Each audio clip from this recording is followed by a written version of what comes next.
नमस्कार। राहुल गांधी ने हंगामा मचाया हुआ है चुनाव आयोग को लेकर। पहले तो राहुल गांधी को शिकायत ये थी कि ईवीएम से मतदान क्यों किया जा रहा है। फिर उसके बाद उनकी शिकायत ये होने लगी कि चुनाव आयोग जो है वो इतने फेजेस में चुनाव क्यों करा रहा है, जल्दी क्यों नहीं कराता है। उनका तो कुतर्क देखिए कि पहले जब बैलेट पेपर से मतदान हुआ करता था तो एक ही दिन में हो जाता था, अब अलग अलग फेजेस में होने लगा है जबकि ईवीएम से होता है। जबकि उन्हें ये नहीं पता कि मत प्रतिशत कितना ज़्यादा बढ़ गया है, कितने ज़्यादा वोट अब डलने लगे हैं और काउंटिंग जो पहले 3-3 दिन चलती थी अब कितनी जल्दी ख़त्म हो जाती है। लेकिन राहुल गांधी उस दौर को लगता है कि बिल्कुल भूल गए हैं जब बैलेट पेपर्स के अंदर इंक डाल दी जाती थी और उसको बर्बाद कर दिया जाता था, आग लगा दी जाती थी। लेकिन आज की तारीख में चुनाव बिल्कुल फेयर हो रहे हैं तो राहुल गांधी को परेशानी हो रही है। तो राहुल गांधी अब नया टोटकर ये लेकर के आए कि साहब मतों की चोरी की जा रही है। आपने सारे उनके आरोप सुन ही लिए होंगे जिसमें उन्होंने ये कहा कि साहब किसी ने 4-4 जगह पर वोट बनवाई हुई है, एक ही नाम का आदमी 3-3 जगह वोट डाल रहा है। इस तरह की जो खामियां हैं उन्हीं को दूर करने के लिए तो एसआईआर लाया गया है जो बिहार में हो रहा है। और आज बिहार में जब एसआईआर हो रहा है तो राहुल गांधी विरोध करते हैं, दूसरी ओर कहते हैं कि जो मतदाता सूचियां हैं उसमें इस प्रकार की खामियां हैं।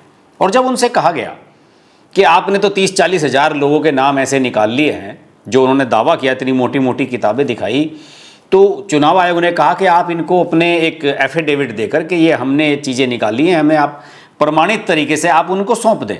लेकिन राहुल गांधी ने उन्हें सौंपने के बारे में अब तक कुछ नहीं कहा। राहुल गांधी उसी तरह की बात कर रहे हैं दोस्तों जैसे उन्होंने पेगासस को लेकर कही थी। आपको याद होगा कि पेगासस को लेकर राहुल गांधी ये कहा करते थे कि सबके मोबाइल में सॉफ्टवेयर डाल दिया गया है, उनकी आवाज़ें ट्रैक की जा रही हैं, उनकी कॉल ट्रैक की जा रही हैं। और जब उस समय के आईटी मिनिस्टर उन्होंने उनसे पूछा, मेरे ख्याल में रविशंकर प्रसाद थे, और जब उन्होंने कहा कि भाई अपना मोबाइल दे दो, हम जांच करा देते हैं आपके मोबाइल की, तो मोबाइल देने से मना कर दिया। कभी उसमें कॉन्टैक्ट नंबर हायर कर ले और सरकार बता ले कि कौन कौन से नंबर कहाँ कहाँ पर बात होती है राहुल गांधी की, तो वो डर गए। तो राहुल गांधी अरविंद केजरीवाल की तरह ही हिट एंड रन वाले काम पर कर रहे हैं, झूठ बोलो भाग जाओ, झूठ बोलो भाग जाओ। लेकिन हकीकत बात तो ये है कि इस देश में जब इस तरह की बातें बार बार झूठ में होती हैं तो कुछ लोग उन्हें सच भी मानने लगते हैं। राहुल गांधी के इन आरोपों का कल अमित शाह ने मुंह तोड़ जवाब दिया। अमित शाह बिहार के सीतामढ़ी में थे जहां मां जानकी का जो सीता माता का मंदिर है वो बनने वाला है। आप जानते हैं कि वहां से सीधा कनेक्शन मां सीता माता का है और वहां पर उसका उन्होंने मंदिर का शिलान्यास कराया अमित शाह ने। और इस अवसर पर जो कार्यक्रम हुआ उसमें उन्होंने राहुल गांधी और लालू एंड कंपनी पर जबरदस्त प्रहार किया। उन्होंने कहा कि लालू एंड पार्टी और राहुल गांधी बिहार में चल रहे विशेष गहन संशोधन, स्पेशल इंटेंसिव रिवीजन का जो विरोध कर रहे हैं वो विरोध क्यों कर रहे हैं। उन्होंने भीड़ से भी बार बार पूछा कि क्या घुसपैठियों को मतदाता सूची से बाहर निकाला जाना चाहिए या नहीं। उन्होंने विपक्ष पर वोट बैंक की राजनीति करने और घुसपैठियों को बचाने का आरोप लगाया। अमित शाह ने यह भी कहा कि ये वही बांग्लादेशी हैं जो बिहार के युवाओं की नौकरियां छीन रहे हैं और उनके वोट चाहने वालों को बिहार की जनता स्वीकार नहीं करेगी। उन्होंने अप्रत्यक्ष रूप से यह सीधा सीधा हमला बोला। दूसरे, अमित शाह ने एसआईआर की प्रक्रिया के विरोध को निराधार साबित करने के लिए इसे ऐतिहासिक संदर्भों से भी जोड़ा।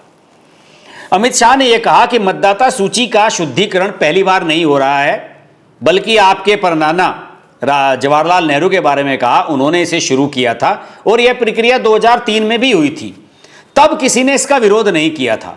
उन्होंने राहुल गांधी को अपने साथ घूम रहे संविधान जो जेब में लेकर घूम रहे हैं उसको पढ़ने की भी चुनौती दी और यह कहते हुए कि जो भारत में जन्मा नहीं है उसका भारत में वोट देने का अधिकार हमारा संविधान नहीं दे रहा है। उन्होंने सीधे सीधे राहुल गांधी पर प्रहार भी किया। उन्होंने अपने इस भाषण में न सिर्फ राहुल गांधी की धज्जियां उड़ाई बल्कि विपक्ष के एक नैरेटिव को खत्म भी कर दिया। दूसरी ओर एक मुद्दा और बहुत बहुत बड़ा है। आप जानते ही हैं कि बार बार इस मामले में जब भी कोई रिपोर्ट सामने आती है तो राहुल गांधी और उनके परिवार के लोग ये कहने लगते हैं कि साहब ये पॉलिटिकल वेंडेटा है, खासतौर से उनके बहनोई रॉबर्ट वाड्रा को लेकर। आपको ध्यान होगा जुलाई के महीने में ईडी ने रॉबर्ट वाड्रा के खिलाफ एक चार्जशीट फाइल की थी और उसमें बहुत सारे आरोप उन पर लगाए गए थे। उस समय राहुल गांधी ने उनका बचाव किया था कि वो मेरे बहनोई हैं और उन पर बार बार इस तरह के आरोप लगाए जाते हैं उनको फंसाने के लिए और ये राजनीतिक है। लेकिन मैं आपको एक उदाहरण देता हूं, उसी चार्जशीट की कुछ नई डिटेल्स मीडिया में आई है। इस चार्जशीट में ये 17 जुलाई को दायर हुई थी, लेकिन उसकी जो ये डिटेल मैं आपको बता रहा हूं ये अभी कल ही लीक हुई है। इसमें ईडी ने यह दावा किया है कि रॉबर्ट वाड्रा को गुड़गांव में 3.5 एकड़ जमीन रिश्वत के रूप में मिली थी, फ्री में ले जाओ, और वाड्रा ने इसके लिए 7.5 करोड़ रुपए देने का वायदा किया था कि हम 7.5 करोड़ रुपए देंगे। पता नहीं दिए या नहीं, लेकिन इसे डीएलएफ नाम की इतनी बड़ी कंपनी को उन्होंने 58 करोड़ रुपए में बेच भी दिया। इस मामले की पूरी डिटेल सुनिए, आप समझ जाएंगे कि कितना बड़ा फ्रॉड कांग्रेस की सरकार में इनके परिवार के लोगों ने सबने मिलकर। मनमोहन सिंह की जो सरकार थी, लोग उसके बारे में कुछ भी कहते रहे कि वो बड़ी शानदार थी और मनमोहन सिंह ने देश का लिबरलाइजेशन किया था, ये किया था, वो किया था, लेकिन उनकी अपनी जो सरकार थी उसका काला कारनामा आपको यहां पर पता चलता है। ये जो गुड़गांव वाला ताजा मामला प्रकाश में आया है रॉबर्ट वाड्रा को लेकर, जरा उसे सुनिए। इसमें यह कहा गया है कि ओंकारेश्वर प्रॉपर्टीज प्राइवेट लिमिटेड ने बिना किसी भुगतान के यह जमीन स्काईलाइट हॉस्पिटैलिटी प्राइवेट लिमिटेड को रिश्वत के रूप में दी थी। ये जो कंपनी मैंने आपको बताई है स्काईलाइट हॉस्पिटैलिटी प्राइवेट लिमिटेड, ये रॉबर्ट वाड्रा की कंपनी है, इसके वो डायरेक्टर हैं। और इस कंपनी को अगर हम बात करें तो ये इसको शॉर्ट में SLHPL भी कहा जाता है। मतलब ये कहा कि साहब ये 3.5 एकड़ जमीन हम आपको दे रहे हैं, आपको पेमेंट भी नहीं देना, लेकिन रजिस्ट्री कराने के लिए पेमेंट तो चलिए खरीदने और बेचने वाले के बीच का मामला है, लेकिन रजिस्ट्री कराने के लिए जो स्टैंप पेपर वगैरह होते हैं वो तो लगते ही हैं। इसमें रजिस्ट्री कराने के लिए दोस्तों 45 लाख रुपए की स्टैंप ड्यूटी भरी गई। और होता क्या है, जो खरीदता है वो स्टैंप ड्यूटी भरता है, लेकिन यहां उल्टा हुआ, जो बेच रहा है यानी कि ओंकारेश्वर प्राइवेट प्रॉपर्टी लिमिटेड जो है ये बेच रही है रॉबर्ट वाड्रा को और स्टैंप ड्यूटी भी 45 लाख की यही भर रही है। अब आप समझ सकते हैं कि कितना बड़ा भ्रष्टाचार और कितना बड़ा खामियां, अनियमितताएं इस मामले में हुई हैं।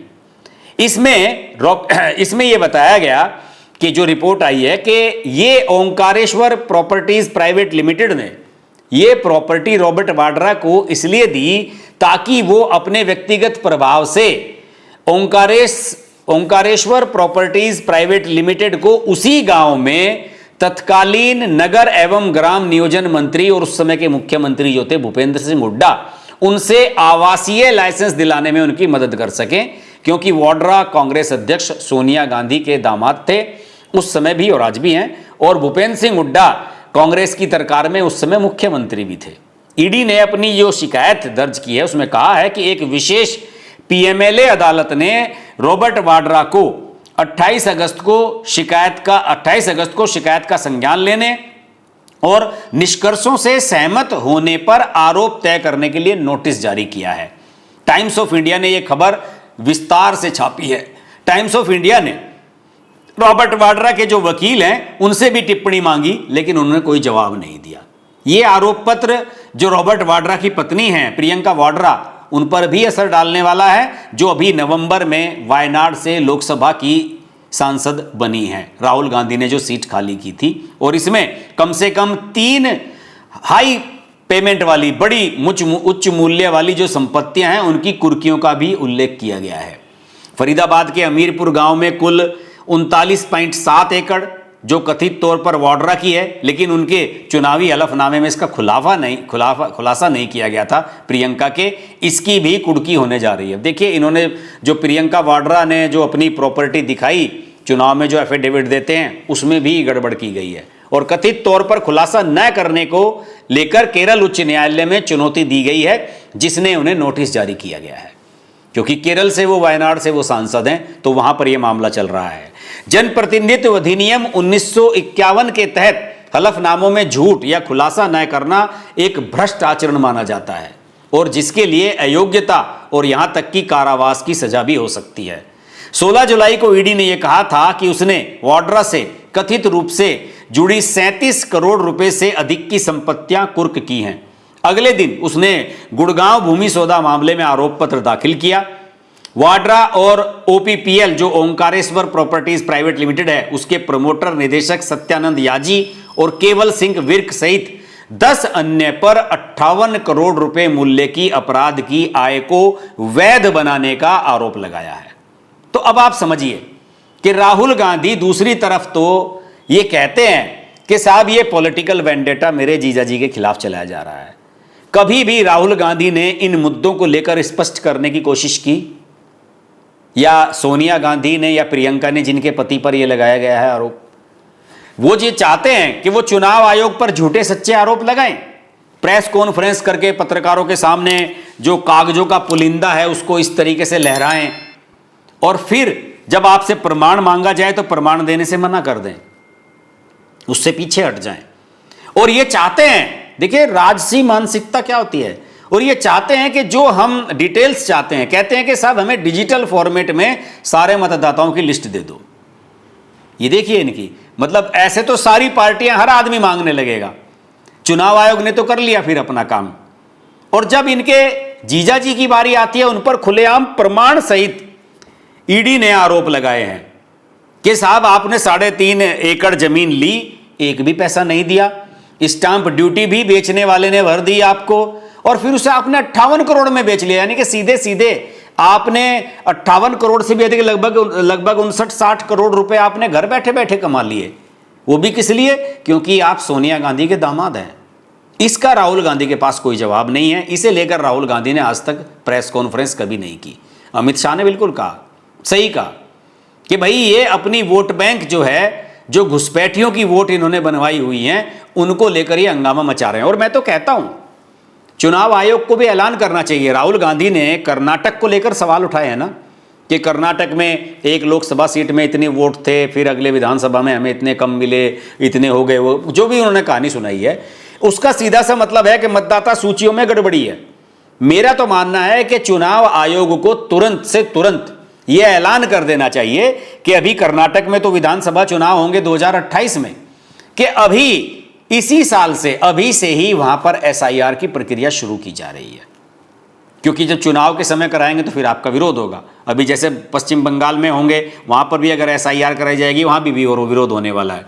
लेकिन अगर आप कर्नाटक की बात करेंगे, कर्नाटक में अभी समय है, तो कर्नाटक में भी एसआईआर करा देनी चाहिए, जिससे दूध का दूध पानी का पानी हो जाए। लेकिन राहुल गांधी और उनके परिवार को दूध का दूध पानी का पानी करना ही नहीं है।